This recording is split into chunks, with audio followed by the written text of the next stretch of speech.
Youth Services at Finkelstein Memorial Library here, and this week we have a really special book chat. I had the opportunity to interview author Django Wexler. He's the author of a popular middle grade series you might have heard of, The Forbidden Library, as well as a new YA series that he's working on the third book for, as well as countless adult fantasy titles. So let's check it out and see what he had to say. All right, great. So thank you for taking the time to talk to me. So my first question is, you've written books for kids and teens and adults. So do you have a favorite to write for? They all have like different good points. The books for kids, they're very focused because they're relatively short and they usually have one protagonist and they don't have this sort of sprawling scope. So it's just a ton of fun to write them because it's kind of like you start at the beginning and you go all the way through to the end, and then there's not all these complications in the way. The YA books are kind of a midpoint between the two, and you can take on some issues in YA that you can't really take on in middle grade because it's not, appropriate for younger kids. You have relationships and sex and so on. And then the adult books are a lot of fun because you get to do all this, really wide world building, and you can have a big ensemble cast is a lot of fun, but they're also kind of exhausting because, they tend to be, the Shadow Campaigns books are almost twice as long, for example, as the other books. So for a while I was doing one Shadow Campaigns and one Forbidden Library a year, and that was great because I'd finish the Shadow Campaigns book and I'd be like, I could just go for something that's quick and simple and go straight to the point. And then I'd finish that and I'd be like, okay, now I'm ready for another big monster. Right. Cool. So what inspires you to write fantasy in general? Because all of your books are fantasy, right? Pretty much. I've done a little bit of science fiction stuff in short fiction, but not as a book so far. People have asked me this before, and I don't really have a good answer. It's basically just that it's all that I ever wanted to read. When I was a kid, I read everything that our public library had in science fiction and fantasy. I read the whole section, and that was just all I ever wanted. And so, when I started writing, there was no question that was what I was going to write. It's just what I've been really into since I was, a teenager. Well, younger than a teenager, even. Cool. Have you been getting a lot of writing done while you've been inside right now? The weird thing about this whole crisis for me is that it doesn't actually change my daily life all that much because I'm kind of a weird troglodyte, right? So I stay in my house and write. I don't go out to restaurants anymore, which I used to do on a regular basis. I can't go and play board games with my friends, which is obviously a blow. But a lot of what I do, I don't have an office that I'm banned from. I don't, have a lot of family around here in Seattle that I would normally be seeing. So I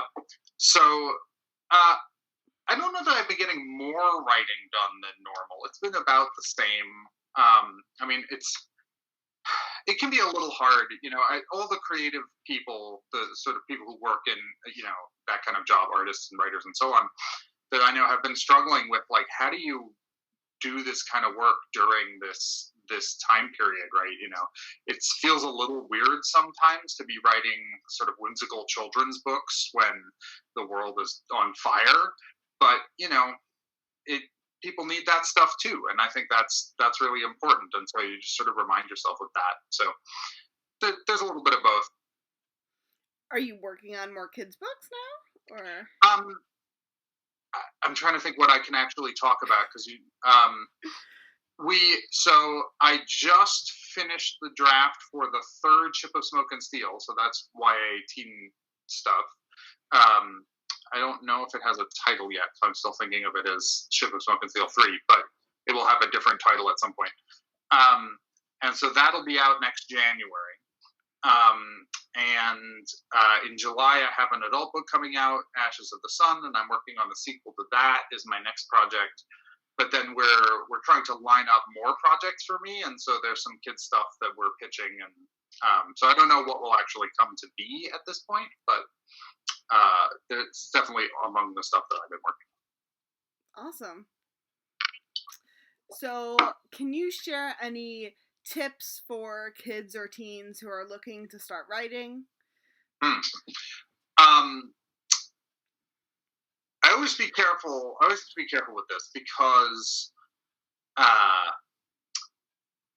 you don't want to take anyone's advice too seriously on this, because like if there's one thing I've learned in like talking to other writers and going to cons and talking to fans and stuff like that, it's that process is like really personal. Everyone's writing process is different, and so you don't want to get too fixated on like an individual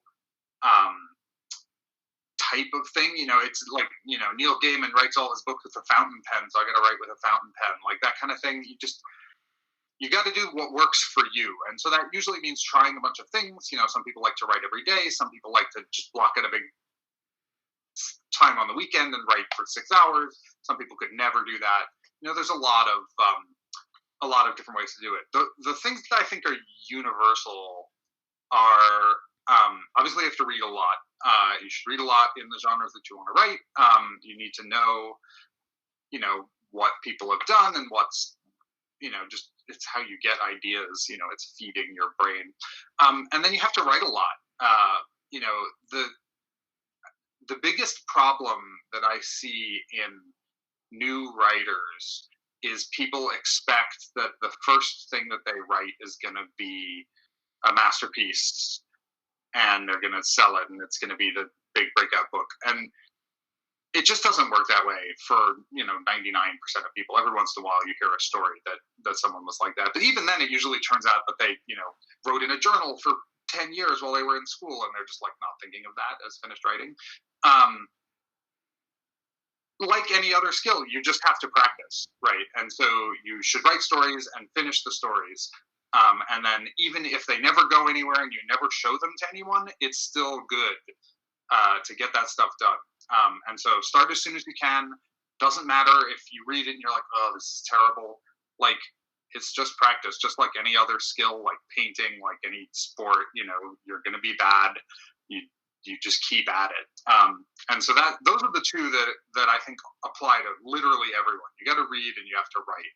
And beyond that, you just sort of try stuff and see if you can find something that works for you and just keep doing it. That makes sense.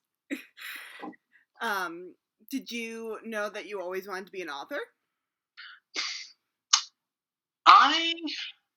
No, I would say not.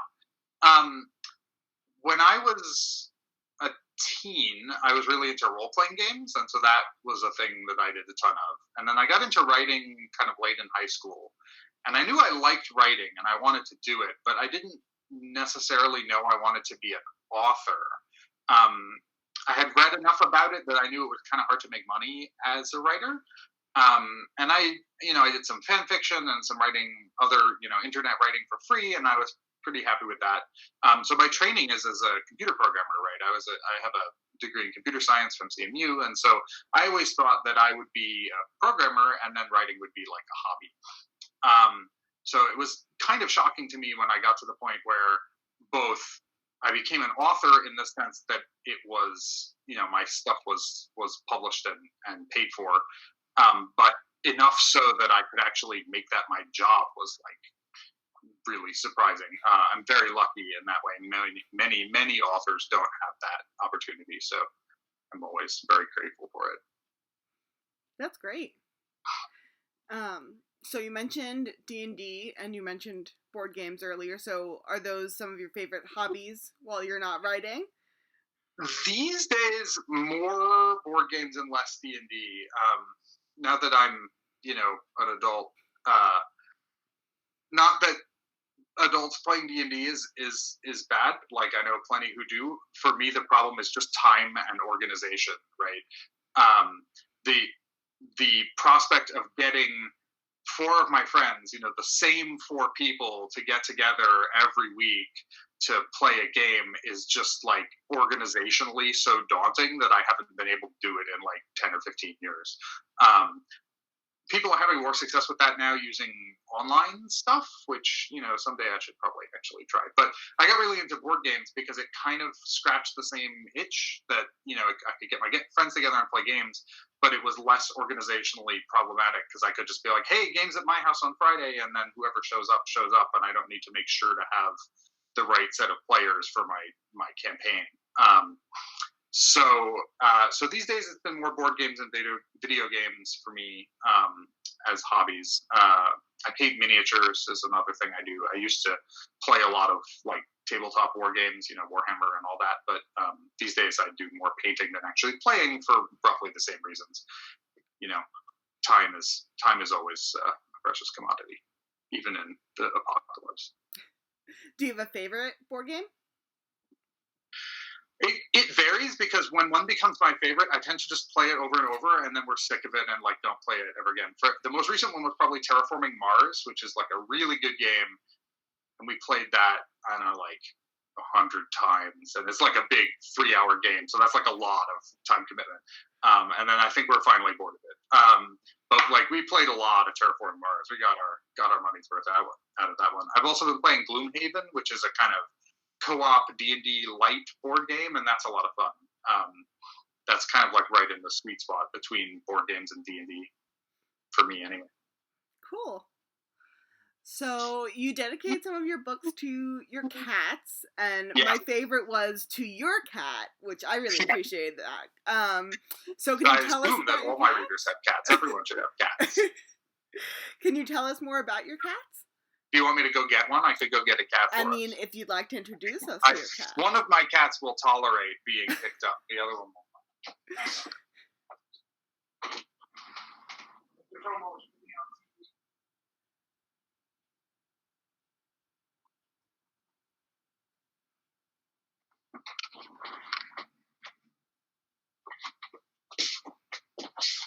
This is Tomo. He is a big ginger tomcat. And he is the world's friendliest cat. He's just like, we joke that he's part stuffed animal. He will happily sit in your arms for like days. Actually, right now he probably wants to get down. But, he's a very friendly cat. And he's famous. Put him back outside. Otherwise he'll cause trouble. Sorry, Tomos. But I have two cats. The other one is Sakaki. She's a black cat, and she will not consent to be picked up and held up to a camera. So you'll have to imagine her. But yeah, they've been with me since I moved to Seattle. So it's like almost 13 years now. Oh wow. And they are just my favorites. I love cats. I had dogs when I was a kid, but I've become a cat person in my middle age. Do they help you write or distract you?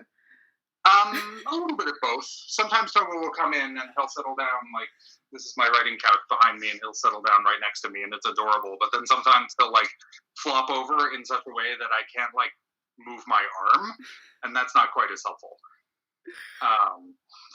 But my wife also has similar problems. They will come in and just like colonize her. But sometimes it's really cute. Like she'll be sitting on her couch with like her legs up, and the cat will be tucked right under her legs, and he's just like the happiest cat in the world. He likes nothing better than to be squished. Great. So just a few more little fun questions for our patrons. Go for it. So you mentioned before that you loved going to the library growing up, which I totally agree with since we had the same hometown library, Dobbs Ferry Public Library. Dobbs Ferry. So what is your favorite part of libraries in general? Oh, I mean, there's so much good stuff at libraries. For me, it was always just the kind of like, I mean, I love having lots of books around. And in particular in a library, it's like there's lots of books and you don't know what's in them. Like I have a big collection of books here at home, but I pretty much know them. In the library, there's this like sense of possibility because you never quite know what you're going to find. There's this feeling of vastness to even a relatively small library's collection because you can't, know everything. I just love being able to wander around. You can wander around the nonfiction section and just find the books on the weirdest things. It's always really interesting to me, and I just love that kind of serendipity of it. That's great. I totally agree. And what is your favorite children's or YA book? Whew. It's really hard to say. I like to joke that when I was a kid, I didn't read much children's fiction because it was not like there wasn't that much good stuff. I feel like it's gotten so much better and different in the kind of post Harry Potter world. The joke when I talk to schools, I tell them they're better off when I was a kid that all we had was like the Boxcar Children and then Newbery Award winning books about dead dogs. And so I'm glad to be out of that era. But I only really got back into reading that stuff when I started writing it, and I asked my wife and some friends of mine for like a reading list of like what good YA and kids fiction books that looks like now, and it's so good. I'd probably go with Leigh Bardugo's Six of Crows is just amazing. Yeah. And that was probably, if I had to pick one book that like when I started reading YA again made me think, oh man, like YA is good now. It was probably that. And obviously there are many others since then, but that was like the first one. And I just love it. She's so good. That's a good choice. And last question, you have been in Seattle now for many years, but as I said, you're from Westchester. So I am. What do you miss the most about New York? It's all food based, basically. That's okay. They don't, the two types of food that are harder to get in Seattle. We don't really have New York style pizza. You can get sort of high end, like gourmet, like Italian style pizza, which is very good. But there's not just like the pizza joint on every corner the way there was. I went back to Westchester recently, and I'm just like, there's like 6 pizza joints on this one like strip. Like it's great. And so that I miss. And partly it's because I went to school in Pittsburgh. So after leaving New York, I spent a lot of time in Pittsburgh, which is kind of similar. And it's the other one is true too, which is it's what I think of as Jewish deli food, although I think it's more like Polish food. But like bagels, obviously, sort of are hard to get around here, but also like pierogies and like good corned beef and pastrami and like all that stuff that you sort of traditionally associate with Jewish delis is really hard to find out here in the Pacific Northwest. And that in both New York and Pittsburgh, that was just like a staple for me. So that's something I missed. I did finally find a good Jewish deli here, but it's like 45 minutes from my house, so I only go there. It's like a special occasion when I just go commitment, there. But yeah, so most of what I miss, I mean, aside from people, right, is food. All right. Well, is there anything else that you would like to share with our patrons? No, I mean, it's great. I'm glad to say hi to everybody. I hope everyone's holding up well in our current apocalypse. And if you're interested in me and my books, just go to djangowexler.com, and there's all kinds of stuff there. Or you can follow me on Twitter, is where I mostly am on social media, and I make stupid jokes. All right, great. Well, thank you so much for talking to us, Django. Thanks so much for having me. All right, stay safe. You too. Bye. Bye. That was awesome. Thanks so much for listening, guys. We'll see you soon. We'll check out what we got next week. Bye.